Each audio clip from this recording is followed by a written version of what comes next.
आपको याद होगा, ढेर सारी घोषणाएं कांग्रेस पार्टी ने भी की थी।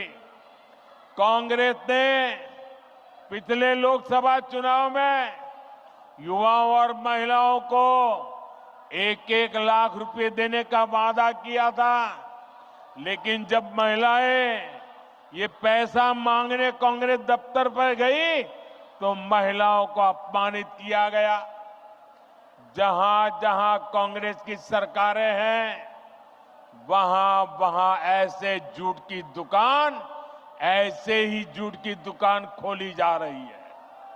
साथियों, जेएमएम वाले भी जब जब कुछ देने की बात करें तो सावधान हो जाइए, क्योंकि जेएमएम को भी ये ट्रेनिंग कांग्रेस से ही मिली है।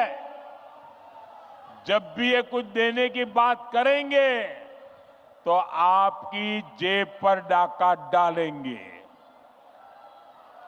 मैया सम्मान योजना के नाम पर महिलाओं से 300-300 रुपए मांगे जा रहे हैं।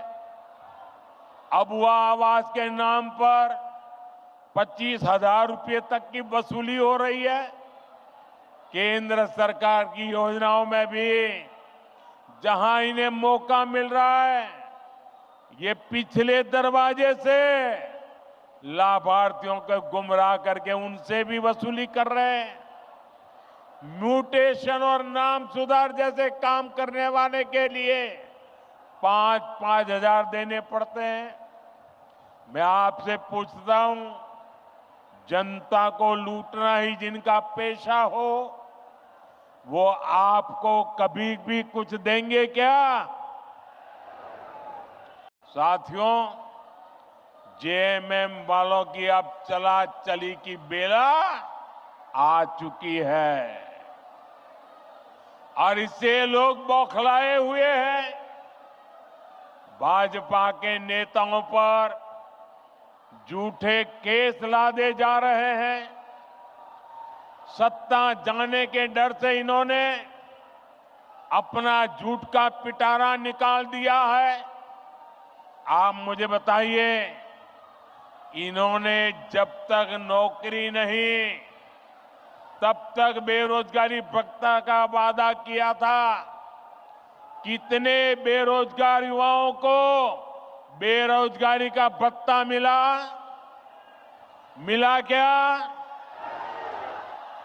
इन्होंने शहरी रोजगार योजना शुरू की, शहरों में रोजगार मिला क्या? उल्टे वो योजना ही 2 महीने में बंद हो गई। हालात ये है कि भर्ती परीक्षाओं के नाम पर राज्य में 15 से ज्यादा युवाओं की जान तक चली गई। 15 नौजवान, उस मां के लाडले, उस बहन के भाई, इस सरकार की गलत व्यवस्था के कारण अपनी जान गंवा बैठे।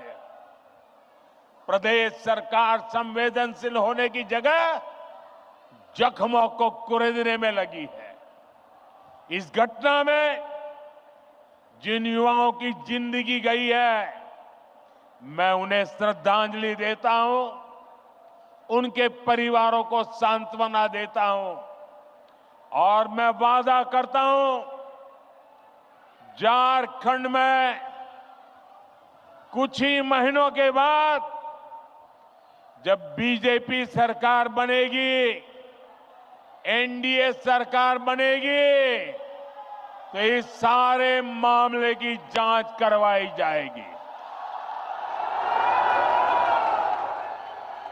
और जिम्मेवार लोगों को हर प्रकार से कानूनी शिकंजा कसा जाएगा। साथियों, झारखंड की वर्तमान सरकार को युवाओं की कोई चिंता नहीं है। इन्होंने हर साल जेपीएससी और जेएसएससी की परीक्षाएं आयोजित करवाने का वादा किया था, लेकिन वादा पूरा करने की जगह सरकार के संरक्षण में नौकरी बेचने वाले गिरोह पनप रहे हैं। यहां पेपर लीक करने वालों को शहद दी जा रही है। हर परीक्षा गड़बड़ियों का शिकार है। युवाओं के भविष्य से खिलवाड़ करने वाली ऐसी राज्य सरकार को हमें झारखंड से हटाना ही होगा। यहां की सरकार आपसे सिर्फ झूठ बोल सकती है, झूठे वायदे कर सकती है। भाई और बहनों, गरीबों को झांसा देने के लिए इन्होंने पेट्रोल डीजल देने में की योजना भी चलाई थी। आप में से किसी को पेट्रोल डीजल मिल रहा है क्या? नहीं मिल रहा ना? क्योंकि ये वो योजना भी झूठा दिलासा था, उसे भी 2 महीने में बंद कर दिया गया।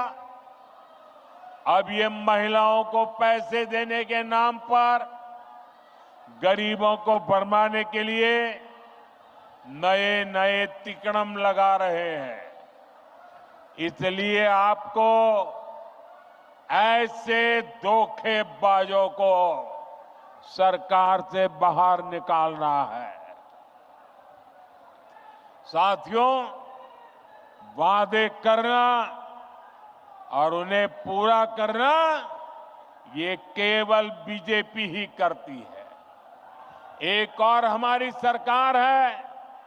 हमने चुनाव में गरीबों को 3 करोड़ और पक्के मकान देने का वादा किया था।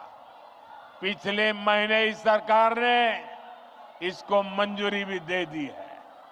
हमने 70 साल से अधिक उम्र के हर बुजुर्ग को मुफ्त इलाज की गारंटी दी थी।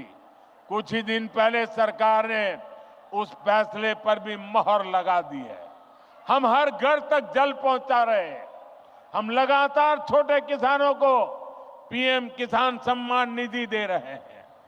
लेकिन भाइयों बहनों, आपको याद होगा, ढेर सारी घोषणाएं कांग्रेस पार्टी ने भी की थी। कांग्रेस ने पिछले लोकसभा चुनाव में युवाओं और महिलाओं को 1-1 लाख रुपए देने का वादा किया था, लेकिन जब महिलाएं ये पैसा मांगने कांग्रेस दफ्तर पर गई तो महिलाओं को अपमानित किया गया। जहां जहां कांग्रेस की सरकारें हैं, वहां वहां ऐसे झूठ की दुकान, ऐसे ही झूठ की दुकान खोली जा रही है।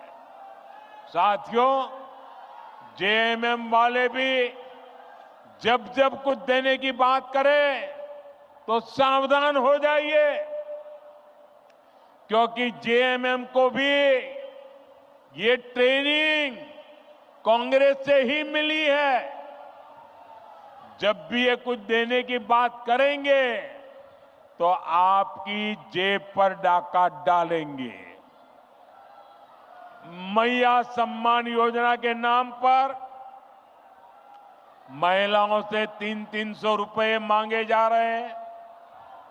अबुआ आवास के नाम पर 25,000 रुपए तक की वसूली हो रही है। केंद्र सरकार की योजनाओं में भी जहां इन्हें मौका मिल रहा है, ये पिछले दरवाजे से लाभार्थियों को गुमराह करके उनसे भी वसूली कर रहे हैं।